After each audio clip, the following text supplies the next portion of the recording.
To call to order. I'm going to call to order the Academic Goals and Instructional Improvement Committee. May we have a roll call, please? Yes, ma'am. Dr. Bofi? Present. Dr. Bofi is present. Mr. Davis? Present. Mr. Davis is present. Ms. Edmonston? Mr. Garvey? Ms. Holloway? Dr. Jones? Present. Ms. Lewis? Present. Ms. Orange Jones? Mr. Rock? Okay. Dr. Thomason? And Ms. Voce? 1, 2, 3, 4, 5, 6. Do you have a quorum? Oh, I'm sorry, and Mr. Andrew Benoit. Not in. Sorry, Andrew. I'd like to recognize Ms. Holloway for a point of personal privilege. Thank you, Dr. Bofi. I'm so honored this morning to announce that this young man sitting on the side of me, who is our BESE rep and is a student at Thibodeau High School in Lafourche, and has been selected to sit here with us on this committee.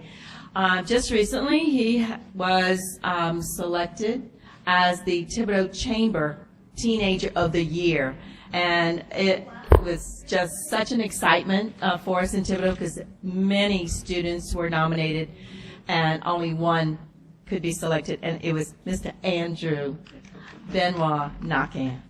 Thank you. Congratulations. Congratulations. What's our first item on the agenda? Your consent agenda is ready for your approval, adding items 5.1, 5.2, and 6.1. Updated documentation for item 5.1 has been distributed. Is there a motion? Thank you, Ms. Holloway. I need a second. Second. Thank you, Mr. Davis. What's the next item on our agenda? Your first item is on page 8, item 3.1, consideration of an update report regarding the Early Childhood Accountability System and critical data elements. The department recommendation is to receive.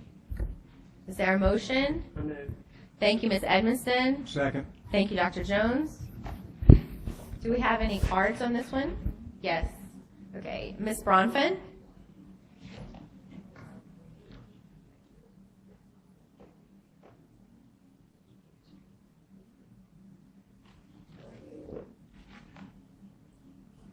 Good morning. I'm Melanie Bronfen with the Louisiana Policy Institute for Children. I just wanted to take this opportunity to thank you all for requesting this report last summer. It has given, I appear today both in my capacity as an advocate for the Policy Institute, but also as a member of your Early Childhood Care and Education Advisory Board and the work group of this board that worked with the department to produce this report. Your request gave us the opportunity to engage national experts who reviewed the data and information from our learning year, our first year of our new accountability system, or as we like to call it in early childhood, a rating system for early childhood, and give us recommendations for going forward on how to improve that system and look for other components that we may be able to add in the future. So I just wanted to thank you and tell you that it's been a pleasure working on it and has been a wonderful opportunity, and I'd be happy to answer any questions or meet with any of you who want to dive deeper, outside of this room about it and the information that we found and what's in the report itself. And that will be the shortest testimony you will ever get out of me. Okay, no, make it longer. Thank you, Ms. Bronfen. Yeah, I'm soft now. Okay. Any questions? Yes, Ms. Edmonston. Yes. I know because I had a conversation with you, but no other components were found for rating in your search, correct? To add today, right. What they did find, what was really encouraging was the national, and this was 3 different experts from 3 different organizations who did collaborate on this, but they said the class assessment, which is the tool that we're using now, the only metric that we're using now, they definitely affirmed that that was an excellent tool and that we should continue using it, so that was encouraging. They also agreed it would be ideal to have more than one metric. But as we've heard before, there was no consensus on what that should be, and there was great concern about, as we went through all the other metrics that are being used by other states, much of which we are using in our informational metrics, which are not included in the rating, but will be part of the performance profile that parents get to see, that in looking at all those options, one, the cost of collecting the data in a way that we can then rely on it for a rating is very high. And so there's that. Also, the cost to the provider to do well on those metrics is very high. And because our early care and education system, especially for childcare, has just about no public funding going into it, you're resulting in increased fees to parents, and our fear is pushing kids into unregulated, unlicensed care. So it's just a complicated, it's not a simple answer. Even if you look at the research and says ratios, the number of kids to teachers definitely will make better quality, but just to rate that isn't necessarily getting us where we're trying to go in our world as it exists today. So, but what they did do was make recommendations for how to better collect the data that we are collecting for these other metrics, so we can look at them over the next few years and see how are we doing. Are people able to do better? Is that something we can add that would really add value to our system? So it was very helpful, and they made some recommendations about doing some ways of rewarding centers on what they are doing well, and that centers were very excited about that, and the department has said they like an honor roll system or a best of whatever. So it's not just the rating; it also not just looks at how we're rating them, but acknowledges some great things they are doing. So they gave us some great ideas to do even in the short term that I think the centers who were concerned and everyone was very excited about. Did that answer your question? Yeah. Yes. As you continue to look for. Definitely. And the department has talked about piloting some other metrics even around curriculum. That would be very exciting. That would be different actually than what other states have, or other states are looking at doing as well, that we could be part of. So it's exciting. Thank you. Are there any other questions, board members? Any objections? Next item, please. Your next item is on page 37, item 3.2, consideration of the test security irregularities report for the 2015-2016 school year. Additional documentation has been distributed. The department recommendation is to receive. Is there a motion to receive? Thank you, Dr. Jones. Second, Ms. Holloway. Superintendent? Thank you. Members, this is an annual report that you receive, and what it regards are essentially test administrations gone awry, and most of those are for administrative reasons. A classroom is observed not using the manual to administer a state test appropriately, the testing goes on too long, that kind of thing. However, there are occasions when the issue signals malfeasance. For example, when we see that there have been a lot of errors that have been crossed out and changed, or a lot of answers. When we see that there have been plagiarism, so an answer that has been somehow directly copied from a different student's test or from something online. This report would indicate that both administrative errors and instances of malfeasance are present in our state, but they are down. And I think that that's probably attributable to two things. One, we have deepened our efforts to train teachers, maybe three things, and to train district test coordinators on procedural issues. So we're seeing fewer procedural issues. Two, we're moving our assessment series online, and as we do that, some of the more old school ways that people either make mistakes or that people may engage in some acts of malfeasance, such as erasing answers, have gone away. It does open up for different types of malfeasance, but it has gone away. And third, we have begun working, as you know, in the last couple of years with the state's Inspector General. And in several parishes around the state, East Carroll, Red River, Orleans, there have been specific instances that the Inspector General has launched a criminal investigation into. He has made public the results of those investigations. In some case, one of them has yet to wrap up. But I do believe that an acknowledgement in public by an independent investigator when there are isolated cases of problems has been a helpful deterrent to the process as well. There have been news pieces resulting of those as well. So I want to first thank the Inspector General. I spoke with him today about this report. His agency has limited resources, but this is an important usage of those resources, and I'm glad that we've made this move. Secondly, I want to thank Jessica Bagian and her assessment administration team for being as vigilant as they are. I'll say finally, you'll recall that a national organization called Cavion, which is the nationwide industry expert, provided you an audit several months ago of our practices. There have been some suggested changes. We've made those changes for this upcoming assessment cycle, but overall, their findings validated our approach as well. Thank you, Madam Chair. Dr. Jones?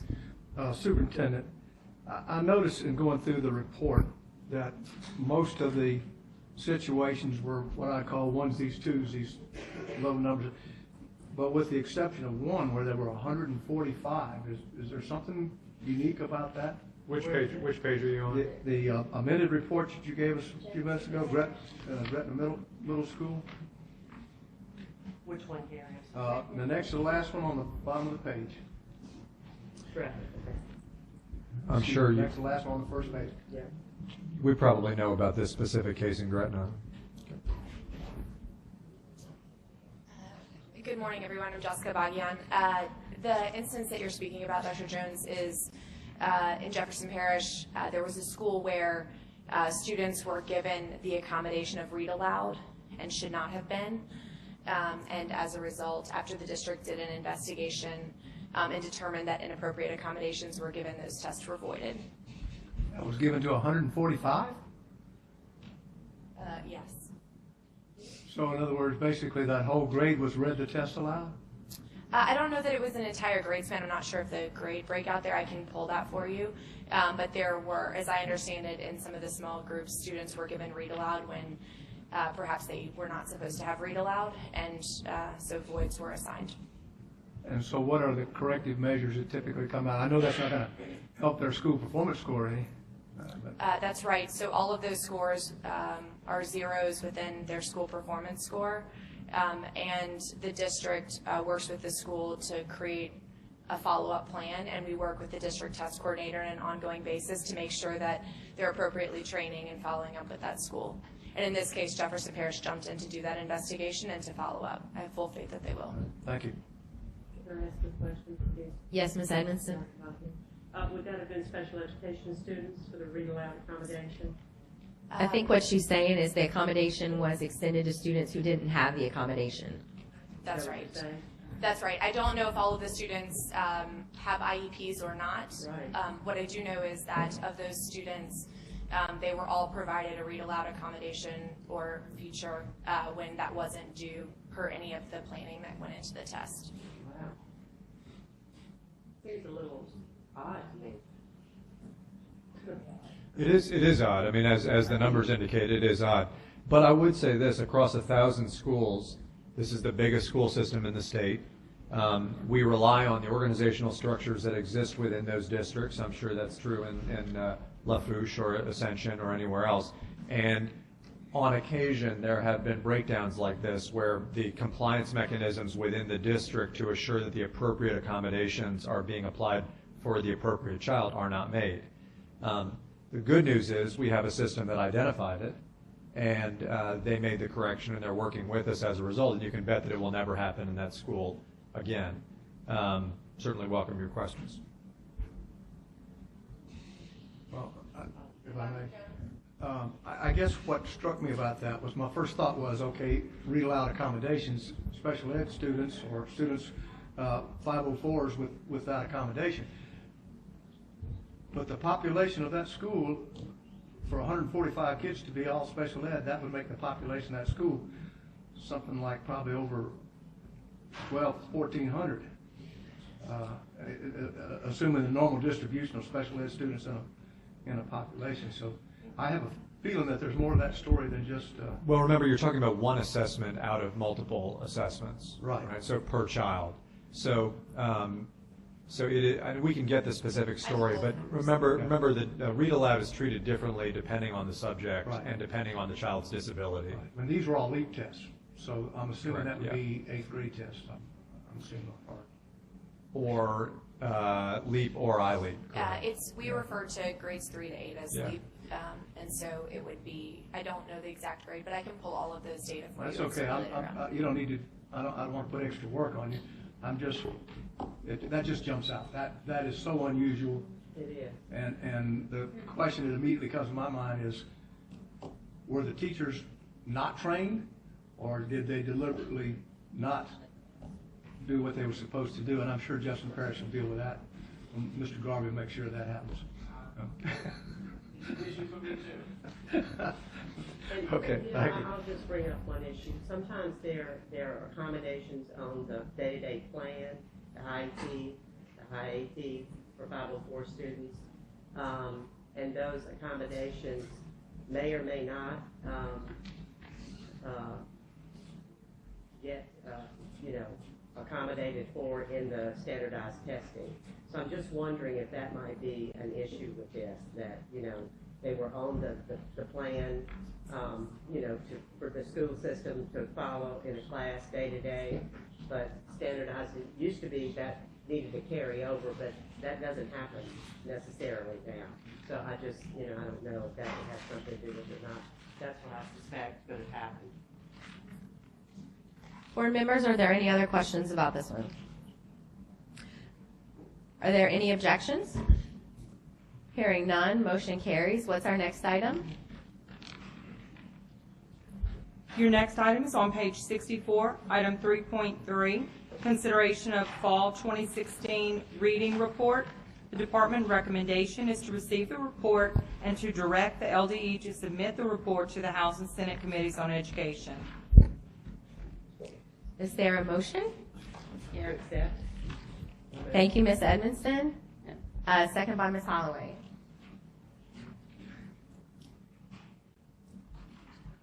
We have a comment card on this one.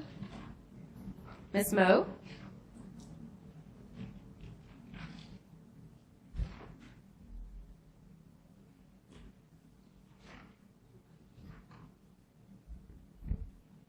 Good morning. Debbie Moe, representing the Louisiana Association of Educators. I just wanted to comment on the report and ask a question, though I know it can't be answered. In Table 5 in the report, there's a very lengthy table of all the results from the different parishes and schools. One of the things that I noticed about the numbers, the percentages, is that they seem to vary quite dramatically. Sometimes within the same school by grade level, sometimes, of course, between schools. I just wanted to know, since third grade is usually the benchmark year for deciding whether or not children are doing well in school and have a good, optimistic forecast of being able to graduate from high school. The reading level at that grade level is often very important. So I was wondering if the department is doing anything to figure out why the variances are so great and what might be done about those variances so that we can give our legislators a better view of what the landscape really looks like, and also perhaps we can aid our school districts in helping to ameliorate the swings in the reading proficiencies. Thank you. Those were exactly my sentiments when I looked over these scores. And I didn't look so much at kindergarten, first, and second because I know kids are learning to read. But the third grade scores are very troubling to me. So I would echo what Ms. Moe is asking. Do we have any, first of all, do we see that as a red flag? And second of all, do we have any plans to address that? So this report is not like a LEAP report where you're looking at the same test from one place to the next. So when you see the inconsistencies, that's largely because it's not an apples-to-apples comparison from one test to the next. DIBELS, for example, is a fluency assessment that's administered multiple times per year. But you see other assessments here such as ISTEEP, such as Fontes and Pinnell, which measure wider ranges of skills and are administered in very different ways from the machine that a teacher uses regarding DIBELS. I think that explains most of the variation. It used to be that prior to this board that every school in the state was required to use DIBELS. But the law doesn't mandate DIBELS. The law just mandates a literacy assessment in those early grades. And so we moved to allow districts to use a wider variety of tests and to help them identify what we believe are strong assessments. Really, none of them fully measure the range of Louisiana student standards that can provide comprehensive input as to whether or not a child is fully ready for the third grade and the beginning of LEAP. And so the state is continuing to pilot different assessments to allow for that option to exist. And by next year, you will have specific Louisiana student standards assessments that can be administered over the course of the year and can measure a fuller range of the Louisiana student standards at low cost for districts. But I think that the reason for the variation that Debbie's calling out is largely that these are just not the same assessments from one place to the next. Well, even with the DIBELS, there are variations that are vast. And so I guess I would ask if they're that immeasurable, why are we using those? Why are we in other words, is what you're saying we're looking at getting a better idea and you think it's better than what it looks like? DIBELS, our belief about DIBELS, and DIBELS has gone back, as you know, a long time in Louisiana. Our belief about DIBELS is that it's a useful instrument, in that fluency is an important thing to measure, but no early childhood literacy teacher would use DIBELS alone as a measure of whether or not a child is ostensibly ready. There's a much wider range of skills beyond fluency that the teacher would be using. And so when we came in 5 years ago, we were hearing that from districts. Essentially, you're asking us to do a lot, but you're basing it on a very limited piece of information, and so we allowed variation. We then began reviewing assessments to say, here are assessments that we think are more comprehensive, and so you see a wider range here. My guess is even within DIBELS, why is there variation? There's not the kind of standard administration that you heard about in the testing report. We don't do site reviews, we don't do compliance monitoring, we do training, but that's it. Secondly, it's fair to say that different curricula treat fluency and emphasize fluency in different ways. And so you can imagine a child who's strong in fluency, for example, being weak in other areas of the literacy spectrum. And third, there are gaps, just like there are gaps on the LEAP. I mean, some schools do well and some schools do not. Some kids are prepared and some kids are not, just like on the LEAP. So I think there's a lot of reasons for why there's a lot of variation. But I should say this overall. Pre-K through 2 assessment in Louisiana has historically been discombobulated, misaligned, and burdensome. From everything when you go all the way back to the tests that have been mandated for 4- and 5-year-olds all the way through 2nd grade, we have not had an assessment or a series of assessments that give you a picture of sight word phonics fluency wrapped up into one, and a coverage of the standards. We're moving in that direction, and next year's school districts will have the option to have what we think is a more comprehensive assessment series that is aligned with our standards as part of their battery of assessments. I would just say I'm not so much concerned about them being aligned with the standards as they would consider all the components. Like you say, not just fluency, comprehension, vocabulary, and I know DIBELS does not do that. DIBELS Next, I know, is something popular that people have gone to. I don't even know if that does that, but it's very concerning to me that 3rd graders are not successful in reading. I mean, it just really is. And I wonder if that's why we're where we are, in the list of the nation. And so I would hope that we would look for, and we say we are, something that would really contain all of those components so that we could be, because the report states clearly that if a child is not reading in 3rd grade, when in the 4th grade they're really reading to learn, it's going to be, unsuccessful.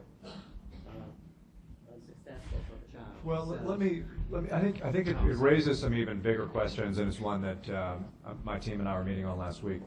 The NCLB, for whatever you want to say about it, and standardized testing, for whatever you want to say about it, it has focused the system's energies, I think, largely on students who are between ages 8 and 17. And it doesn't create an accountability system for students who are ages 5 to 7. It doesn't create a series of statewide assessments in any state in grades 5 to 7. And I think that leads to a weakened focus on curriculum in those grades too. We are putting together a more comprehensive framework for those grades that is as robust as our framework for curriculum assessment and accountability in grades 3 and upwards. But ESSA still does not contemplate accountability and doesn't necessitate accountability, for example, in grades K through 2. And so I think, we as a group have some difficult issues to wrestle with associated with ESSA. How do we treat primary grades? How should we address, for example, schools that are just pre-K through 2 in the accountability system? I think it gets to all of that, but no question, K through 2 has been left out of our state and most states' academic framework relative to the other grades. Dr. Jones? Yes, would you look at page 92 and 93? These are examples. I've got a question about something that's on there. I noticed as I look down those 2 pages, there are at least three schools that for the 3rd grade they have an NA. How do you get an NA? I was going to ask that too. Probably I would imagine it's just a K through 2 school. No, I know those schools. Yeah. That's why I mark them. Yeah, me too. I'm Well, happy. now, Buckeye Elementary may be a K. I thought it was K through 3, but the Poland School on the page 93 is a pre-K through 8. I'm happy to look into why it's NA, and it could be that they didn't assess their kids. Dr. Jones, I don't know about that specific school, but Well, the reason I asked that question is that particular school was one of the ones that had a real high opt-out rate on the other tests, and so I was wondering if there was a connection with that. Now, the others up there, I don't think. so you want us to get the story on I want to know how you get an NA when all the other grades get assessed. How do you get an NA and one grade not getting assessed? I can't speak for all of them. I would say there's a reason, I think in some of them at least, why 3rd grade is the grade where there's NA, largely because the school doesn't have 3rd grade. But I will look into these 3 schools and any others. Yeah, the Buckeye Elementary may be a K to 2. I thought it was a K to 3, but it may be a K to 2. But the other ones, I know Poland is not. And, Okay. I'm not Poland sure. was in Rapides was the opt-out school. Yeah, that was the opt-out school, and that's Yeah. the reason that jumped out on the page at me. So we will look into Poland, Buckeye, and Schwartz. Ms. Edmonston? Yeah, Superintendent, also Donaldsonville Primary, if we could look into that as well. And Donald, Let me clarify. I'm not asking you to go do an in-depth research as to why Calhoun Elementary School is on that list. I just want to know what gets you an NA. Got it. Is that acceptable, or is that? other than if you don't have the grade level, what gets you Right, if you don't have a Okay, grade so level, then I can understand that. let's make sure we get that answer. Okay, board members, are there any objections to this motion? Hearing none, motion passes. What's our next item? Your next item is on page 107, item 4.1, consideration of Ayers Career College as a TOPS Tech early start training provider. The department recommendation is to approve. I have a number of comment cards. I'm going to call these individuals up. Oh, I'm sorry. I need a motion. Ms. Holloway, a second. Second. Dr. Jones.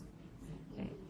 Amber Borigo, Mike Buzida, and Eva Kemp supports the recommendation but does not wish to speak.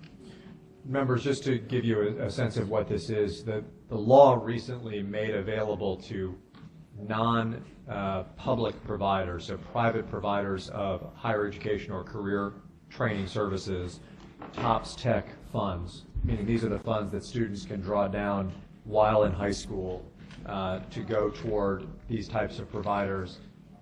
We run an application process per the law, and this is the winner of that application process this year to provide primarily information technologies such as CompTIA credentialing services for your consideration. Hello, Chairman Boffey and Superintendent White and members of the board. I want to thank you for having us. My name is Mike Busada.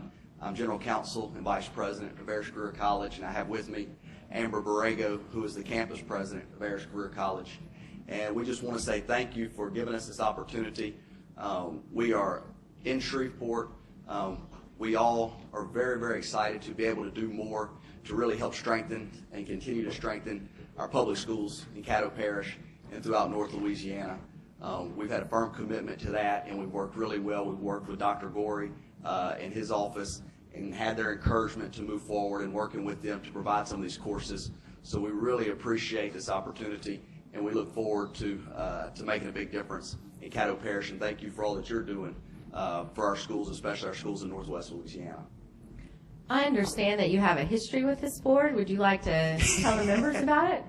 Actually, I sat where Mr. Benoit Nakan was sitting probably 16 years ago. I was a student representative on the board, and I had a great experience doing that and really learned a lot, and it really kind of helped build my passion for education. And so it's going to be a wonderful experience, as you've already seen.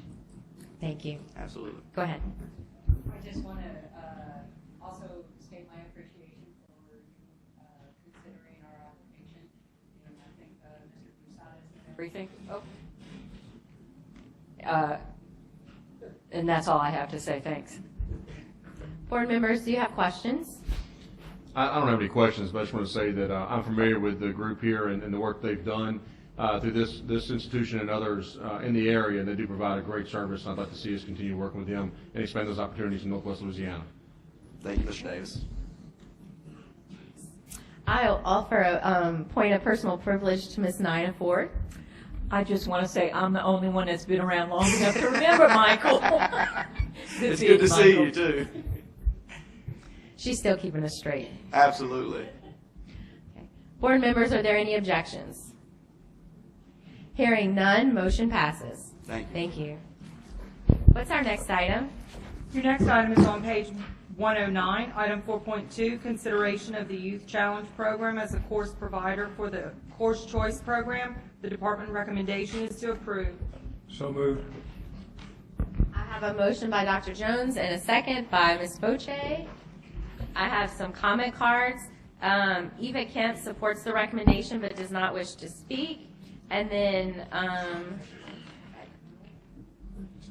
Colonel Michael Borrell. And we'll start with the superintendent. Thank you, Madam Chairman. This is a part of the Course Choice Program, which is funded by the supplemental course allocation in the MFP. Funds go specifically to school systems that can then choose to provide courses for students that typically a high school won't provide on its own. As Dr. Jones and I were discussing, I have spent time at Camp Beauregard understanding the work that goes on across the board from the National Guard, but I've met the students and teachers at this program. And it is limited because historically it's been funded through the federal government, but it's just through an appropriation, and that is subject to reductions. So the size of the program has been limited to the size of the appropriation. And so we've been talking for years about how can we make sure they get the resources the National Guard needs to grow the program for some of the state's most challenged adolescents. And so I'm grateful to you for taking the time to be here, and I'm very proud to be presenting this proposal today. Are you going to be the only one speaking? Yes. Okay. We'll just need They're just here for moral support. Okay, that's great. Go ahead, sir. Again, my name is Colonel Mike Borrell. I'm the Director of Education for the Louisiana National Guard. As everybody has said, the National Guard administers the Youth Challenge Program. We have 3 of them in the state, one in Camp Minden, one in Camp Beauregard, and one at Gillis Long, right down the road from here. We graduate in excess of 1,400 kids a year. This is an opportunity for us to be more partners with the school districts. and capture these kids before they drop out of high school or get lost somewhere else in the system. We have a lot of kids that come through the program. Just recently, we had several that scored a 32 on the ACT leaving the program. So again, this just gives the kids that come to the program an opportunity to do other things. Dr. Jones.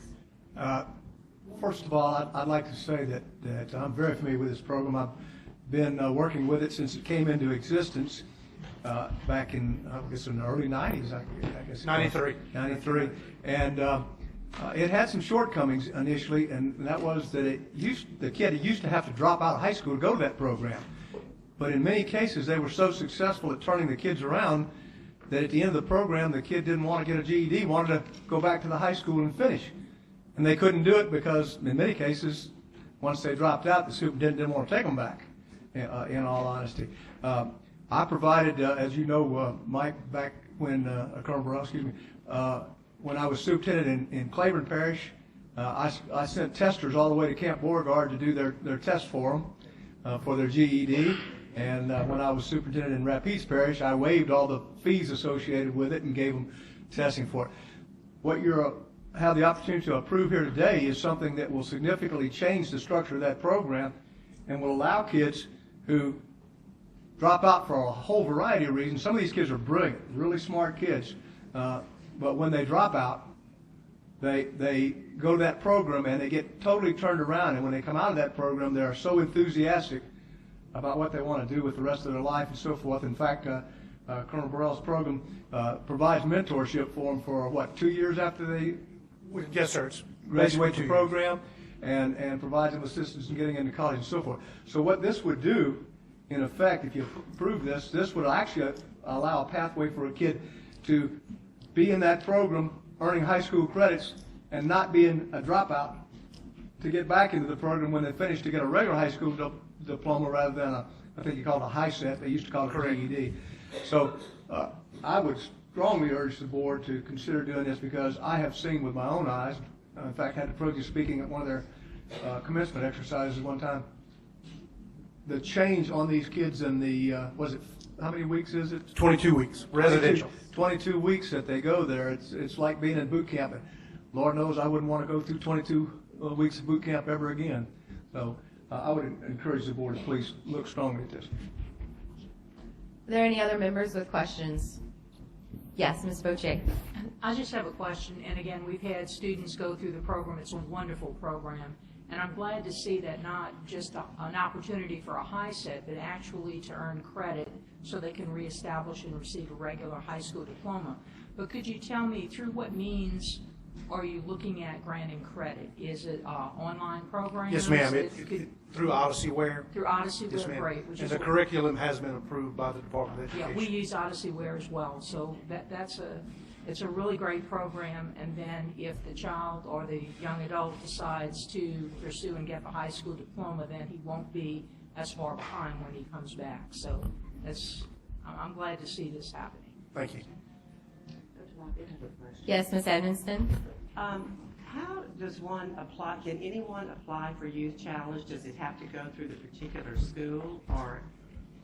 As long as they're 16 to 18 years old, they can turn 19 in the program, but on day one they must be 16 years old. We start a new class every 2 months. Okay. So we do 6 classes a year with the 3 programs. But yeah, we do interviews in strategic locations: Shreveport, New Orleans, Baton Rouge, most of the big cities, at the National Guard armories. We start advertising about 2 weeks out before that, but you can go online and register, and you can call our office where we have the recruiters, 1-800-CAMP-KID. Just wish more students and more schools would utilize this program. Yes, ma'am. Just a note, the young officer that was killed in West Wego the other day was a 5-star graduate of the Youth Challenge program. Wow. You didn't say that, did they? I didn't see that. Dr. Jones. Thank you so much. And I don't want to double dip, but I have one procedural question, and it's one of the ones that kind of bugged me back when I was working with y'all trying to figure out a way to do this very thing that you're doing here. Suppose a kid drops out and comes to you needing 2 credits or 3 credits and earns a the credits there, will they get their high school diploma from you, or will they have to go back through their regular? Their school of record. School of We'll record. issue the diploma. And you all will have the agreement in place that the school of record will accept that? Yes, sir. There is still some procedures we got to work out as far as getting the agreements with the schools, but we're working with the Department of Education to get all that down. Okay. And Colonel, this Yes, sir. means then that if I'm a school system, I'm thinking about how to spend that supplemental course allocation money, I will see a tuition that just by selecting that tuition, I enroll that child in that course. Does that tuition would pay for all or some of that course with you all? Is that right? It'll pay some of it. It'll pay some of We it. plan to fund most of it with our operating budget right now. So to the school system, they don't have to raise the rest of the money to pay for it. They just pay the supplement through the MFP, which is on the online system, and then you pay the rest. That's correct. Got it. Thank you. Are there any objections? Hearing none, motion passes. Thank you so much Thank you for very serving much. our students. What's the next item on our agenda? Your next item is on page 120, item 7.1. Consideration of the summary of public comments and agency response, SPCAR, concerning the public hearing held on December 29, 2016. The department recommendation is to, number 1, receive the SPCAR. Number 2, authorize BESE staff to submit the summary report to the Legislative Oversight Committee. And number 3, direct BESE staff to proceed with final adoption of the November 20th, 2016 Notice of Intent regarding Bulletin 1922. Is there a motion? Thank you, Ms. Orange-Jones. A second? Mr. Garvey? Superintendent. Thank you. Members, just to take you back on this, many months ago you considered regulatory proposals from the Department of Education to change the monitoring process for IDEA. You'll recall that there were a whole bunch of people that got up and testified, including district special education directors, as well as the Developmental Disabilities Council, LaTeach, and others. There was a public hearing held after you put those regulations out on notice of intent. There were adjustments made, and then there was essentially a process where the committee chair and the Senate Education Committee and I said perhaps we should run another notice of intent process. We agreed to do that. You graciously did so. We had another hearing. You put it out on notice of intent. Over on December 29th, over the Christmas holiday, there was a holiday. There was a hearing held. At the hearing, there was public comment taken. We are bringing you back the regulations again for your approval. If you approve, then you accept both the comments and you ultimately allow the regulations that have been passed to go forward. Thank you, Madam Chair.